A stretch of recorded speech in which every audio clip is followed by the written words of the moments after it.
बड़े बड़े नेताओं की सीट हम लोग हार गए। तो परिणाम आश्चर्यजनक रहा। लेकिन बस्तर की जनता को आपस में भाई से भाई लड़ाने के लिए और जाति धर्म को लड़ाने के लिए इन्होंने काम किए, सिर्फ कुर्सी हासिल करने के लिए। लगता है मुझे उसमें सफल भी हो गए। हमारी कांग्रेस की सरकार ने 5 साल बेहतर काम किए, उसी के दम पर हम चुनाव लड़ रहे थे।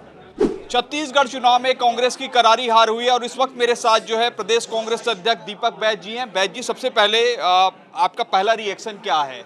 68 सीटों वाली कांग्रेस की सरकार 34 सीटों पर 35 सीटों पर सिमट गई है। आश्चर्यजनक परिणाम है। हम लोग को उम्मीद नहीं था कि इतना परिणाम निराशाजनक आएगा। हमारी कांग्रेस की सरकार ने 5 साल बेहतर काम किए, उसी के दम पर हम चुनाव लड़ रहे थे। और आने वाला समय में हम लोग कौन सी योजनाओं को हम फिर जनता के बीच में काम करने वाले उनको लेकर लड़ रहे थे। लेकिन जिस तरह से रिजल्ट आया ये आश्चर्यचकित है, लेकिन जनादेश है, हम स्वीकार कर रहे हैं। सर, आप प्रदेश अध्यक्ष, मुख्यमंत्री भूपेश बघेल, डिप्टी सीएम टीएस सिंहदेव, जो बड़े बड़े चेहरे हैं, इन्हीं चेहरे के दम पर चुनाव लड़ा गया। तो क्या लगता है कि अब आपको इस्तीफा देना चाहिए? देखिए, ये तो हम लोग सामूहिक नेतृत्व में चुनाव लड़े, कलेक्टिव लीडरशिप में चुनाव लड़े, कोई सिंगल नेतृत्व में चुनाव नहीं लड़े हैं। इसलिए इसका समीक्षा होगी हाईकमान। नहीं, लेकिन जी, हाईकमान अभी बैठक है हम लोग का 8 तारीख को AICC हाईकमान बैठक में बहुत सारी चीज़ों की वहाँ पे छत्तीसगढ़ के इशू पे, इस राज्य पे चर्चा होगी। सर, लेकिन आप बिल्कुल ठीक कह रहे हैं, मुख्यमंत्री हैं तो उनका मुख्यमंत्री का पद तो चले गया हार के बाद, डिप्टी सीएम का डिप्टी सीएम पद चले गया, लेकिन प्रदेश अध्यक्ष के रूप में आप हैं, संगठन में आप हैं, तो वैसे में आपकी जो जिम्मेदारी है वो बनती है। बीजेपी के नेता भी कह रहे हैं आपको जो है इस्तीफा देना चाहिए। देखिए, मुझे सिर्फ 4 महीने ही हुआ चुनाव से जस्ट पहले काम करने का अवसर मिला, और मेरे से जो प्रयास हुआ हम लोग पूरे कोशिश किए कि सभी नेताओं को साथ लेकर चलें, सत्ता और संगठन तालमेल होकर चले, कोशिश की और कहीं न कहीं इस पे सफल भी हुई है। सर, लेकिन तालमेल तो नज़र नहीं आ रहा है। बाबा कह रहे हैं कि अगर मुख्यमंत्री मैं बने रहता तो सरगुजा की ये स्थिति नहीं होती।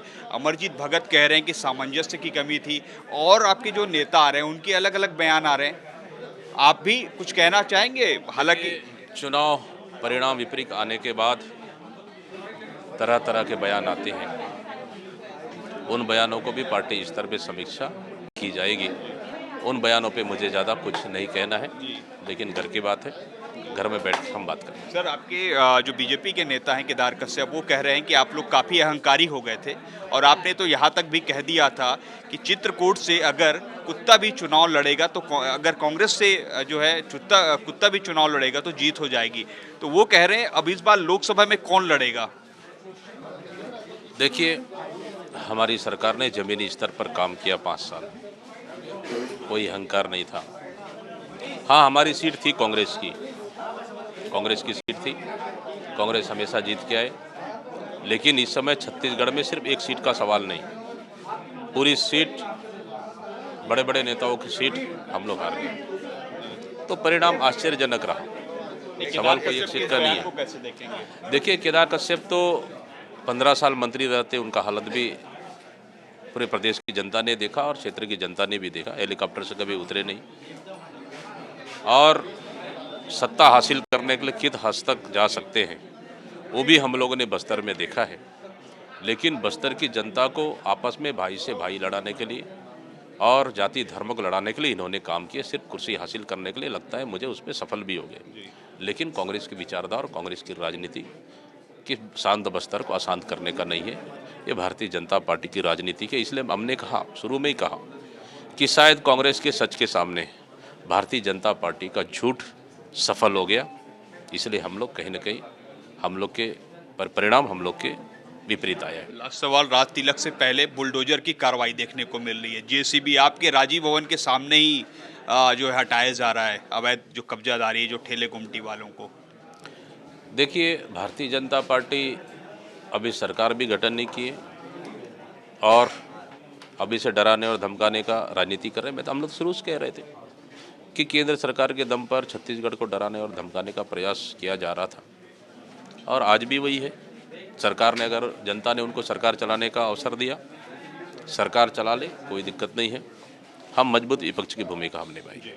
तो ये थे हमारे साथ दीपक बैज जी, जिनका साफ तौर पर कहना है कि आने वाले दिनों पर जो है कांग्रेस की बैठक होगी और उस बैठक में तय हो जाएगा कि आखिर किसकी जिम्मेदारी थी छत्तीसगढ़ में सरकार बनाने की, और उसके बाद जो है देखना होगा कि आखिर किसी का इस्तीफा होता है या नहीं। और वही दूसरी ओर उनका साफ तौर पर कहना है कि कांग्रेस जो है अभी भी अपने मुद्दे को लेकर जो है जनता के बीच जाएगी। अब देखना होगा 2028 में, अब ये पूरा चुनाव 2028 में होना है, तब कांग्रेस को जनता का साथ मिलेगा कि नहीं। कैमरामैन योगेंद्र मिश्रा के साथ सौरभ सिंह परिहार, IBC 24 रायपुर।